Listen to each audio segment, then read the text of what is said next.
What up, guys? CP the Tool Addict coming at you. We got a quick ratchet video. We're going to do something a little different today.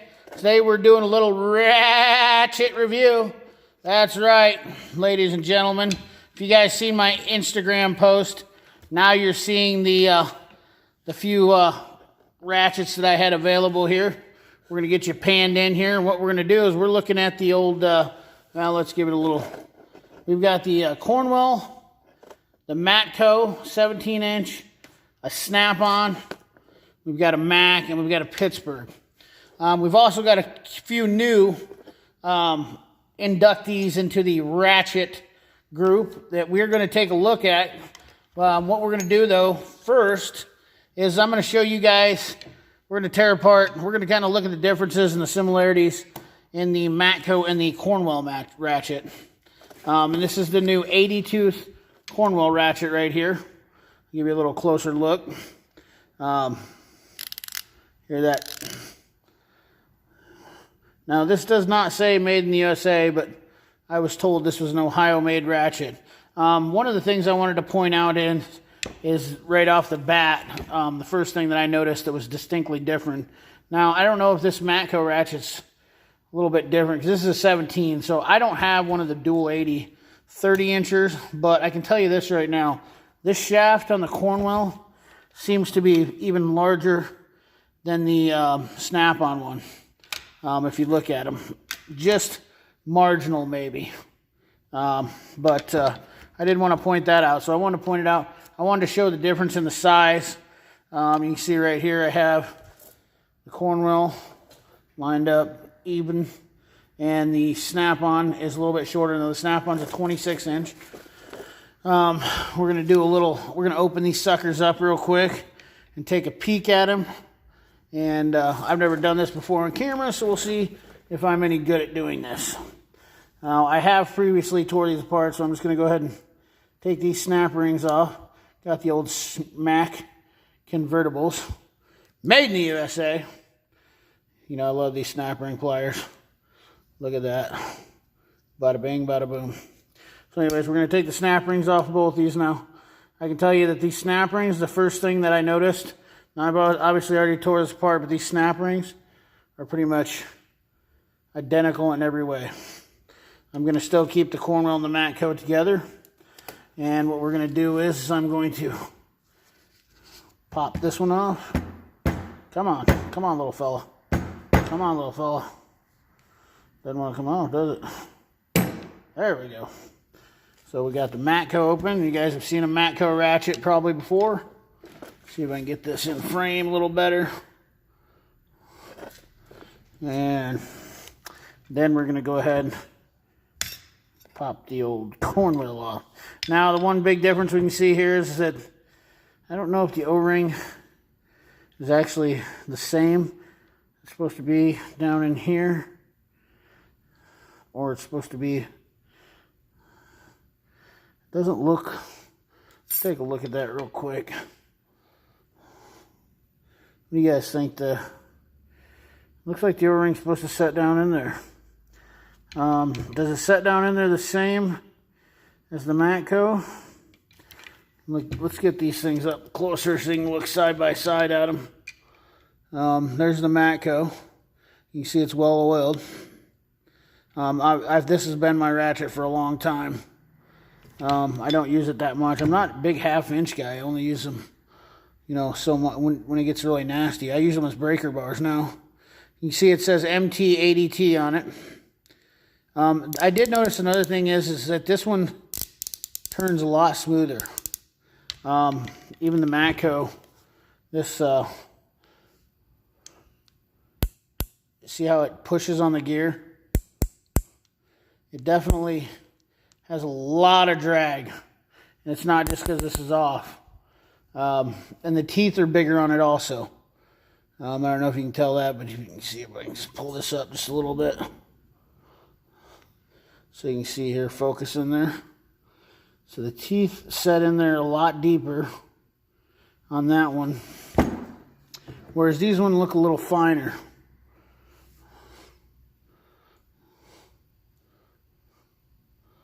Should get a little better light there, but the teeth go in there a little finer. Now the mechanism for switching, however, looks almost identical. They look almost identical. Isn't that something? There's the part number for the Cornwell. This is a brand new 80-tooth ratchet for Cornwell. So this is the first time they've ever gone that route, but I'm not going to tear them all the way down because I don't think it's necessary, but I can tell you that those switches,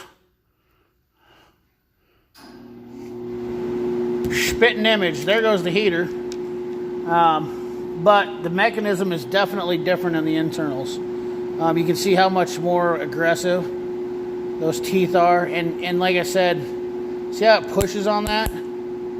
Obviously this is the reversing side, so it's not the biting in. I mean, when you dig in, it digs in good, but the Cornwell seems to do the same, except for it's a lot finer, which in all actuality, that to me makes Cornwell better because it's less resistance when you're ratcheting against it, especially if you've got a nut you're starting.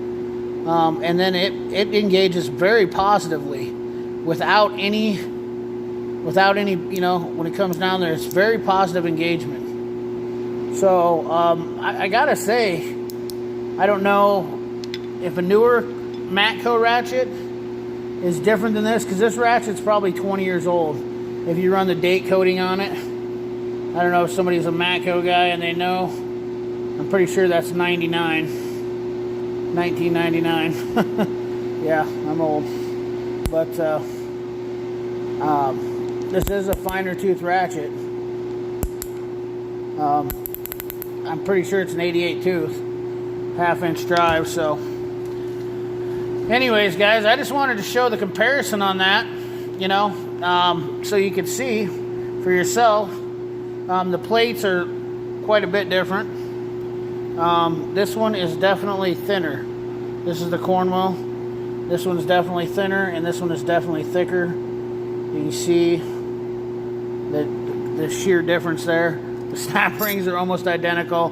The switching lever is absolutely identical. You know, both of the Cornwell was, I don't know if you've seen that, but the Cornwell was nice and oiled, wasn't dry. So that was definitely nice. And we'll go ahead and slip this back together. They go back together just the same. Get in there. Get in there. Get in there. Come on. I'll get that sucker set down in there. There we go. Alright, so we're going to move this Matco over here. Bring this Cornwell in here. Put it back together. Hopefully I didn't bore you with this video. We got a couple other little quick deals we're going to show you. Got some new ratchets we're going to add to the deal. At this point, like I said, most of the time, guys, I'm ratchet collecting at this point. I really don't use them as much as I used to. So, but I thought it'd be neat if you guys are interested in looking at the Cornwell. I do feel like, oh, let's compare the heads on these two. I did notice. Oh, see if I can get these in here. Very, very similar. Very, very similar heads. I don't quite know what's going on, but I don't know. You tell me. These guys are like twins. The screws, Allens are a little bit different sized, other than the locking flex, and the shaft itself is a little bit different. But I don't know. You guys tell me down in that comment box. Then we've got a new ratchet to our, we're doing a little bit of a review on a new one. This is the BAM Power Torque 100 tooth. And I thought this would be interesting for anybody who's a DIYer. This is literally $26 from O'Reilly's. And it's got the quick release. Let me get a socket here. And it's not too bad there. I mean, it's got some play in it, but it's pretty solid engagement.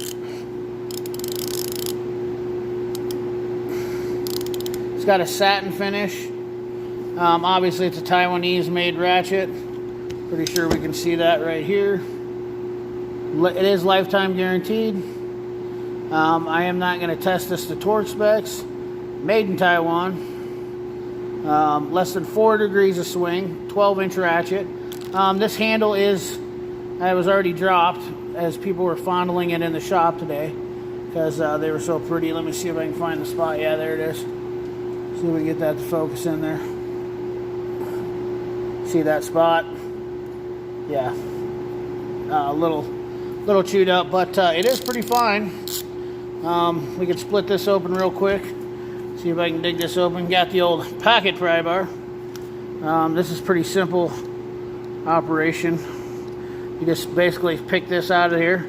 This looks like it's serviceable. Whether or not O'Reilly's will do that, I'm guessing probably not. See if I can do this without stabbing myself. Might have to do it this way a little bit better. I pushed it in there too deep when I already took it apart one time. I didn't plan on really taking this off. Oh boy. That just went flying. We might have a problem putting that back together. Alrighty. Did you see where that went, guys? Alright. So here's the internals on it. Where'd that ring go? I flung it clean off. Oh boy. We'll find her. Couldn't have went too far. Anyways. There's the internals on this one. Definitely had oil on there. I definitely think that this is a better ratchet than an Icon. Let's slip this out of here without losing everything going kaboing wing. You know, there's the teeth on it. The anvil. Definitely an interesting ratchet. 100 tooth design. It's not too bad. Once again, has that same thin plate like the Cornwell. Man, I wish I wouldn't have lost that little springy deal, but it's all right. We'll find her. I don't know where it went to. I didn't even see where it went to. Hopefully I can see it on the video when I come back. Oh well, we'll come back to it. But overall, it's for 26 bucks. I think this is definitely a pretty decent choice for a ratchet. Lifetime guaranteed. I mean, versus your Pittsburghs and all that, I definitely can see that being a good ratchet. Then we picked up another little gem. We picked up the GM 6135 3/8 power torque mini head stubby ratchet with extension bar connection. I thought this was kind of neat, and this is non-serviceable, so we won't be losing any parts off this.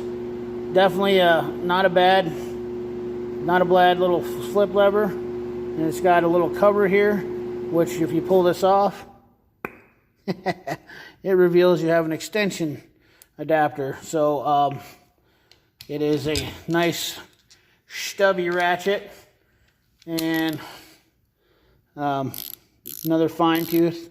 Not sure the tooth count on this one, didn't really say, but you can either use it as a stubby, or you can add an extension onto it and make it whatever size handle you want,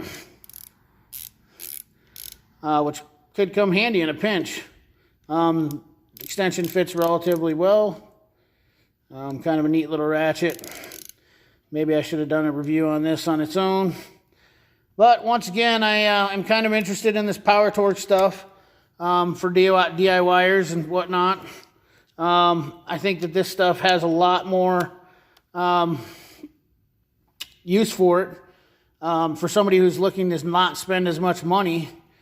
Obviously, if you want to stay off the tool truck, I don't condone staying off the tool truck, but I prefer to have my tools like my women, way too expensive. I'm just kidding. Anyways, yeah, I thought that this was a pretty good option. I noted this ratchet alone was like $16. And then I picked up a little torque deal. Tried one of these little power bit adapters. And compared to my compared to my Mac 3/8 stubby, or my small Mac, this is actually quite a bit smaller. The head is not really that much smaller. It's actually bigger, as you can see, in every which way, but in length it is shorter. I'm not sure how long this little cap will stay around. It's kind of nice when it's on there, but it makes it really, really short and compact. So, anyways, if those ratchets interest you, I suggest you pick them up at your O'Reilly's. Give them a shot. I'm going to test them out, see how well they hold up. I honestly think this is a much better purchase than an Icon. Let me know if you guys have used Power Torque ratchets before. Ratchets are, to me, I like ratchets. They're almost like a collector's thing to me now. I don't really usually use them as much as I used to with power tools now. Ratchets are definitely kind of a little bit obsolete. Not completely obsolete, but when you're using them, I work on motorcycles and whatnot, I use ratchets, but we're definitely, I thought this was definitely a ratchet right here, and they have a 1/2-inch version, which is a couple bucks more, but I thought this 100 tooth was definitely, the handle is very comfortable, kind of neat, anodized aluminum type deal. Look at how nice that is. I'm sure it's going to scratch up and get beat to crap. Satin finish. Even says Power Torque on there. Let's see if we can get it to focus. Come on. There you go. Power Torque. There's a part number. I think Power Torque's a player in the game for tools, guys. I think they've really they've stepped up their game. From what I've seen on tools, I definitely seen that there's enough quality there that if you were a DIY guy or aftermarket or do it DIY guy or just home gaming it, this stuff is definitely quality. I don't know what the warranty's like. We'll have to see if I break something. I'm not going to torture test this stuff because that's not what this channel does, but I just wanted to show you a little bit of comparisons, to, some of my older Mac, 36 tooths to that. So anyways, don't want to get this video too long. It's been long enough now. Appreciate you guys watching. Thanks a lot. Remember, subscribe, like, comment, share, ring that bell, and we'll get back to you on the next one. Thanks for watching.